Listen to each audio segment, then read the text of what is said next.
Alright guys, welcome back to VALORANT News. A shock roster change coming through today in the Tier 2 side. Just as the Challenger scene is about to get underway, Moist X Shopify, the team that just fell short against Oxygen Esports in the Ludwig Tarek Invitational number 2, very recently indeed. Thief is now gone from that team. Which player is potentially going to come in instead? Why is this change being made? What is the reaction potentially going to be? Very much enjoyed your thoughts in the comment section below. Hit the like button if you enjoy. Subscribe if you're new as always, I'd greatly appreciate it. Apologies for no video yesterday. There wasn't that much that happened, and it was a very busy day for me yesterday on Championship Sunday here at the Major 1 in Boston on the Call of Duty side that I'm at. If you guys are not aware, that's over now, flying back basically tomorrow. But lots to dive into here. But firstly, we've got some drama on the Game Changer side. Well, really the Game Changer side and the Challengers qualifiers are pretty much going on at the moment. And, well, as we saw just yesterday, Carmine Corp confirmed their brand new team, with Glance and these other girls here in their, of course, Game Changers team for the brand new season. But the big question has really been, how's it going to go for these teams qualifying through to Game Changers yet again?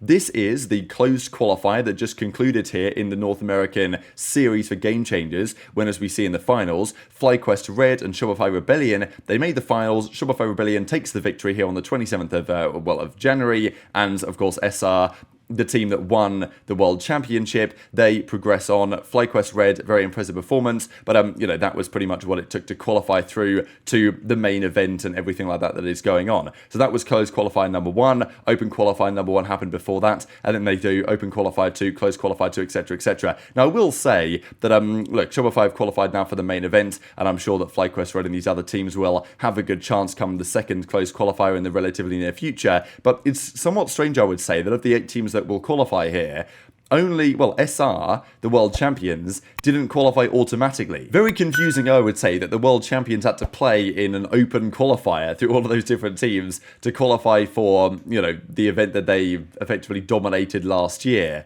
And as Tupperware says, she has lots of criticism really on the format right now, not just the fact that they had to go through open qualifiers to qualify, but also just the general advertising. Like, sure, I've been focused on other things really over the last couple of days with all the Call of Duty stuff going on, but it was difficult for me to even recognize that the Game Changers stuff was even happening here, really. I didn't see many tweets about it. I didn't see much advertisement for it, advertisement, whatever you want to pronounce that as. And as Tupperware says, the advertising for this event was close to zero. I, a player who trialed for teams recently, had no idea it was even going on. I saw a Shopify tweet that led me to VLR, which led me to the final stream. I found the event on the last day. Nothing posted from Riot. And, as she says, it's so embarrassing to see Riot talk about wanting support and growth of the GC, and furthermore, the growth of GC into Tier 2, but then force these beyond awful conditions and leave them to absolutely no downtime between qualifiers and no support or representation from their end. Because if these teams want to play in the Challengers qualifiers to try and qualify for, the main circuit in Challengers, that's basically running simultaneously here. So there's many reasons why what Riot say they want out of, the Game Changer scene is not necessarily what they're actually using the Game Changer scene for, as I'm personally concerned. Because as Tupperware says, many criticisms of the way they've handled it. They say, Riot, that it's a really big deal for them. Maybe some people think that actually it's more like, a marketing tool for the organization and for the game because it just sounds good on paper. But this was the big talking point of yesterday with Moist Shopify, one of the better teams in Challengers, no doubt about it. And, they have qualified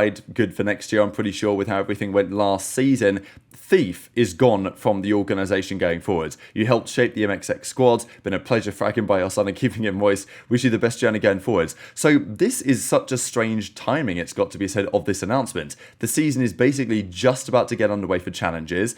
It's also awful for Thief, right? I mean, this guy's a great player, but where does he go now? And what happens to cause this transition, I suppose? Because we saw not that long ago now, this is now the full team as it stands, Flyer, Vic, Marder and Brook. They played against Oxygen Esports. They beat Cloud9 in the Ludwig Tarek Invitational pretty emphatically, so 13-10, 13-8. They then, of course, lost to Oxygen Esports here in the final, but they beat them the first time. And look, this was a pretty legacy series here from Redux and Verno, but this MXS team was still looking like one of the better teams in Challenges, and, Oxygen, MXS, M80, teams like this, looking like, top contenders to win Ascension this season and therefore qualify next year to the official Partnership League. Oxygen were looking very good indeed, and maybe it was this result that caused some sort of friction internally, because that was now a couple of weeks ago.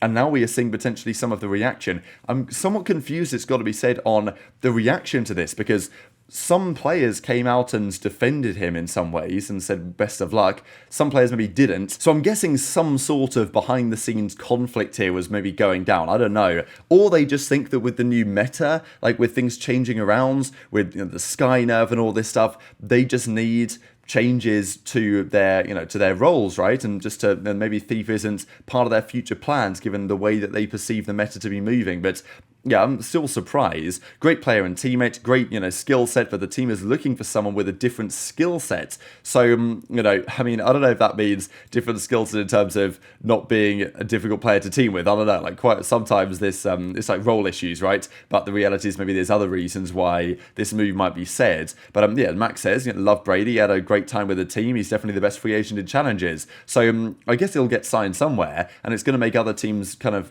think, hang on a second here, right? Like we could get Thief in, who's been a great player for quite some time, and as Thief says, thanks to Moist and Shopify for the opportunity, things didn't work out. But it feels like it's a strange time for things not to work out, having been on this team for a rather long time at this point, just as the season is about to start. Tanig says as well, unfortunate timing, but therefore there has been some speculation as to who's going to come in instead, right? Who's the replacement going to be, if anyone? Now, Bodog says, which I feel like is maybe a bit of a hot take really, s0m or pANcada. I don't think anyone else would be available as an upgrade over Thief on smokes. Now, he does also mention GMD and maybe a couple of other options as well, and they could potentially, change around the roles internally on that team and bring somebody else instead.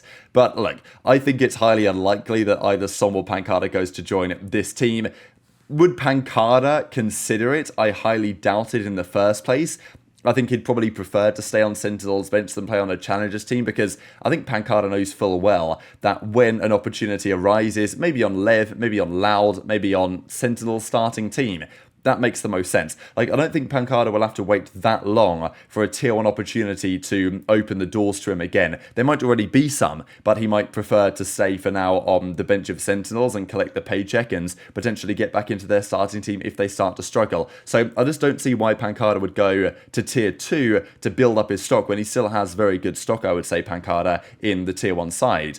s0m is maybe slightly more interesting because maybe it's less clear where he would go, but there's also been talk that FNS and s0m are probably going to be a duo, and that's been their intention, and therefore that's probably not going to be changing anytime soon. This is what FNS just has to say in general on the whole FNS s0m dynamic. If you join a team mid-season, does Sam have to be in that team for you to join? I will strongly recommend it, but it just honestly depends. It's so dependent on so many things, but there's no set conditions. But I will try to get him on that team, because not because we're friends, but because I just know how good he is. He probably clears at least 1 or 2 players on every team. Minus maybe NRG and maybe the top 3 teams. Duelist or smokes again? It just depends.